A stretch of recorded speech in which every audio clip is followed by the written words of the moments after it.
지난 겨울부터 아스널과 노팅엄 포레스트, 토트넘 호스퍼 등 EPL 구단과 꾸준히 연결된 이강인은 최근 맨유와 다시 접점을 구축하며 올드 트래포드 입성 가능성이 제기되고 있습니다. 크리스탈 팰리스가 아울러 언급되긴 하나 현지 매체는 자본력에 앞서는 맨유가 이강인 영입 전 선두를 꿰찰 것이란 전망을 내놓았습니다. 아모링 맨유 감독까지 이강인을 높이 평가하며 동향을 주시하고 있는데요. 파리 생제르맹 소식을 전문적으로 다루는 VIPSG는 이강인과 PSG는 이제 끝났다. 이강인은 루이스 엔리케 감독의 차기 시즌 구상에 포함되지 않을 확률이 높다면서 그럼에도 이적 시장에서 높은 평가를 받고 있다. 맨유와 크리스털 팰리스를 포함한 여러 EPL 클럽이 그의 상황을 면밀히 주목하고 있다고 전했습니다. 프랑스 풋1도 지난 13일 이강인의 플레이 스타일이 이적 시장에서 큰 관심을 끌고 있다며 아모링 감독은 이강인을 높이 평가한다. 자신의 전술 체계에 잘 맞는 선수라 확신한다고 보도했습니다. 아모링은 3백을 기반으로 2명의 중앙 미드필더를 배치하는 포메이션을 즐겨 쓰고 있습니다. 센터백과 중앙 미드필더가 1차 빌드업을 수행하는데요. 좌우 측면의 윙백은 상대 진영 깊숙이 전진하는 공격적인 포지셔닝으로 전방의 윙어와 하프 스페이스에서 수적 우위를 확보하는 전술입니다. 이강인은 미드필드 전 지역을 소화할 수 있는 멀티성이 특장점입니다. 주 포지션인 중앙 공격형 미드필더는 물론 좌우 측면의 포진에 3톱으로도 기용 가능하고 폴스9, 세컨드 스트라이커 경험도 있습니다. 창의적인 패스와 유연한 위치 소화 능력을 지녀 아모링표 축구에 부합하는 퍼즐로 꼽힌 것으로 풀이되고 있습니다. 풋1은 PSG 역시 높은 이적료 수익을 기대하며 이강인을 둘러싼 분위기를 긍정적으로 보고 있다면서 맨유는 크리스탈 팰리스보다 훨씬 큰 자본력을 보유한 클럽이다.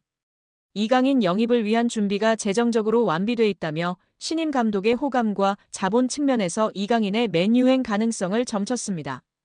프리미어리그 최다 우승 클럽인 맨유는 디 애슬레틱에 따르면 맨유는 시즌 TV 중계권 수입으로만 2억 2,200만 파운드, 약 3,700억 원을 벌어들였습니다. 이는 일부 프리미어리그 클럽의 연간 전체 수입과 맞먹는 규모입니다.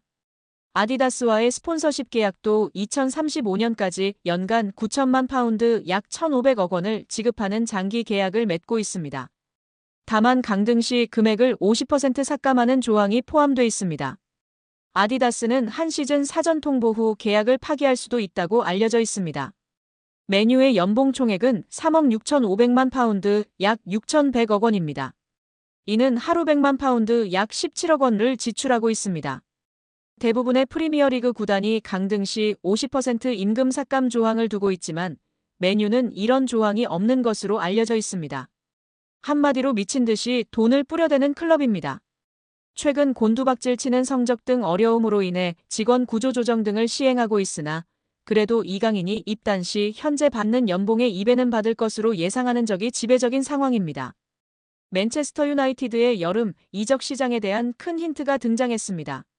맨유 유스 출신 공격수 알레한드로 가르나초가 입주한 지 1년 여밖에 되지 않은 자신의 고급 주택을 부동산에 매물로 내놓았다는 것인데요. 영국 대중지 더 선이 현지 시간 온라인판 기사로 공개한 독점 정보에 따르면 가르나초는 영국 그레이터 맨체스터의 보든 지역에 있는 침실 7개짜리 대저택을 385만 파운드 약 72억 원에 매각하기로 했다. 해당 매물이 시장에 나온 것은 지난 3월 28일로 알려졌다. 가르나초는 지난해 4월 자신의 파트너 에바, 1살 된 아들 엔소와 함께 해당 저택으로 이사했다. 매입 당시 가격은 380만 4천 파운드. 1년도 채 되지 않아 매각한 이유는 차익을 위해서가 아니다. 라고 전했습니다. 이어 더선은 가르나초가 자신의 저택을 매각하려는 이유가 올여름 맨유를 떠나기 위한 준비로 여겨진다고 추측했습니다. 실제로 가르나초는 후배 아모링 감독이 올 시즌 중도 부임한 이후 꾸준히 이적설의 주인공이 됐습니다. 에릭 텐하흐 전임 감독 체제에서 중용됐으나 아모링 감독 부임과 함께 입지가 흔들렸는데요. 최근 다시 주요 경기에 출전하고 있으나 지난 1월 이적 시장 기간에 첼시, 나폴리 등과 이적 협의가 진행되기도 했습니다. 맨유는 지난 수년간 누적된 적자로 인해 재정난에 시달리고 있기도 합니다. 맨유는 아모링 감독이 원하는 유형의 선수를 영입하기 위해 기존 선수 매각을 추진 중이며 현재 에스턴 빌라로 임대된 마커스 레시포드를 비롯해 자체 유소년 팀 출신 선수들의 매각이 장부상 순이익으로 처리되어 재정 건전성 규정 충족에 큰 도움이 된다고 보고 있습니다. 레시포드와 달리 가르나초는 그동안 맨유의 미래 자원으로 기대를 모았으나 아모린 감독은 기복을 보이는 가르나초를 정리하려는 생각을 가진 것으로 알려졌습니다. 맨유는 최근 2선 공격수 영입에 대한민국 대표 미드필더 이강인과 연결됐는데요. 지난달 이강인의 에이전트 하비에르 가리도가 맨유 구단을 방문한 사실을 공개하기도 했습니다. 스페인 매체 렐레보의 마테오 모레토 기자는 이 방문이 가리도가 대리하는 선수의 이적과 관련이 있는 업무상 출장이었다고 보도했습니다. 맨유는 5년 후 새로운 홈경기장 건설을 중심으로 대대적인 재건 작업을 진행 중입니다. 짐 레클리프 구단주는 이 과정에서 아모린 감독을 적극 지원하고 여름 이적 시장에 선수 영입을 위해 구조조정을 진행 중이라고 밝혔습니다. 아시아 시장 마케팅 효과를 위한 이강인 영입 가능성이 유럽 현지에서 제기되고 있는 가운데 이강인과 포지션이 겹치는 가르나초의 이적설은 주목할 만한 상황이라는 평가입니다. 여기에 지난 겨울 이적 시장 때 파리 생제르맹과 잠시 동행을 멈추고 임대를 떠난 밀란 슈크리니아르가 완전 이적하는 모양새입니다. 임대 이적하자마자 중용받으면서 맹활약을 펼치고 있는 슈크리니아르가 잔류를 원하고 있는 가운데 페네르바흐체 역시도 완전 영입을 추진하고 있는데요. 튀르키예 매체 타크빔은 슈크리니아르는 페네르바흐체에서의 생활에 만족하며 커리어를 계속 이어가고 싶다는 뜻을 밝혔다며 페네르바흐체 역시도 슈크리니아르가 합류한 이후로 수비가 안정화되자 계속 동행을 이어가길 원해 완전 영입을 위한 조치를 취하고 있다고 보도했습니다. 보도에 따르면 페네르바흐체는 슈크리니아르를 임대 영입할 당시 1,300만 유로 약 205억 원의 완전 영입 옵션을 보유하고 있는 것으로 파악됐습니다.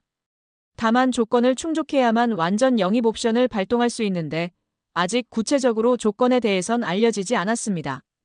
페네르바흐체는 이에 만약 조건을 충족하지 못하게 되면서 완전 영입 옵션을 발동하지 못한다면 올 시즌이 끝난 후 PSG와 이적료 협상을 벌여 슈크리니아르를 품겠다는 계획입니다.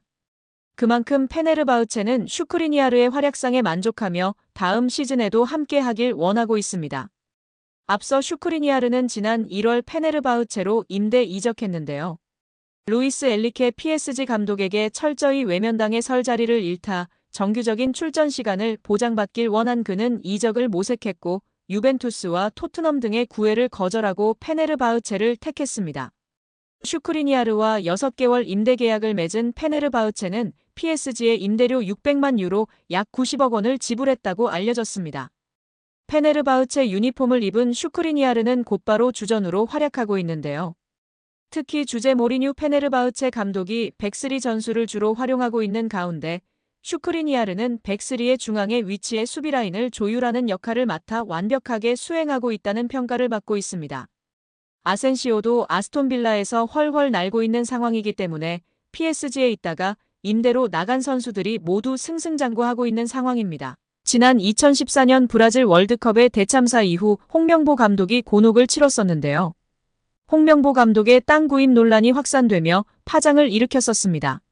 한 매체는 홍명보 감독은 월드컵을 앞두고 수도권으로 수차례 땅을 보러 다닌 사실이 확인됐다고 보도했었습니다. 홍명보 감독이 땅을 사들인 곳은 한국판 비버리 힐스라고 불리는 신흥 부촌인 분당구 은중동에 위치한 땅이며 78.35평을 11억에 구입한 것으로 알려졌었는데요.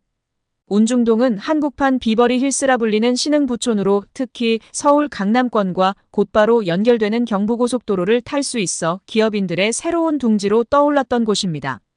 이 지역에는 현재 배우 신하균, 권상우, 김보성, 방송인 김영철 등이 거주하고 있으며 한 부동산 관계자는 이미숙, 신혜라, 최민수 등도 집을 알아보러 왔었다고 밝혔었습니다. 은중동 인근 복수의 부동산 중개업소 등에 따르면 홍명보 감독은 이곳의 토지를 사기 위해 4월 초부터 가족들과 함께 수차례 현장을 찾았었다고 알려졌었습니다. 홍 감독은 대표팀 엔트리 발표 약 3주 전인 지난 4월 18일 토지 대금의 11억 원 가운데 10%인 1억 1천만 원으로 계약했고 대표팀 소집과 훈련이 동시에 진행되던 지난 5월 15일에 최종 계약을 한 것으로 전해졌었습니다. 축구계 한 인사는 대개 감독이 큰 대회를 앞두고는 개인적인 부분에 신경 쓸 겨를이 없다. 홍 감독이 토지를 매입했다는 게 사실이라면 적절하지 못한 처신으로 논란이 될 것 같다고 말한 것으로 알려졌었습니다. 또한 축구협회 관계자는 만약 토지 매입 등 움직였다 하더라도 개인적인 문제로서 협회 차원에서는 멘트할 입장이 아니다고 밝히기도 했었습니다. 이에 다시금 홍명보 사태에 축구팬들과 국민들의 분노가 들끓으며 냉담한 반응이 이어지고 있습니다. 우리나라의 수많은 부동산 사기꾼들 뭐하고 있냐? 홍명보한테 집결해라. 억울한 피해자들 만들지 않고 땅명보에게 가서 돈 좀 뜯어내라. 이번에 땅명보는 어디로 땅 보러 다닐까? 돈도 많은 놈이 또 30억 받고 잘났다 정말. 등의 반응을 보이고 있습니다.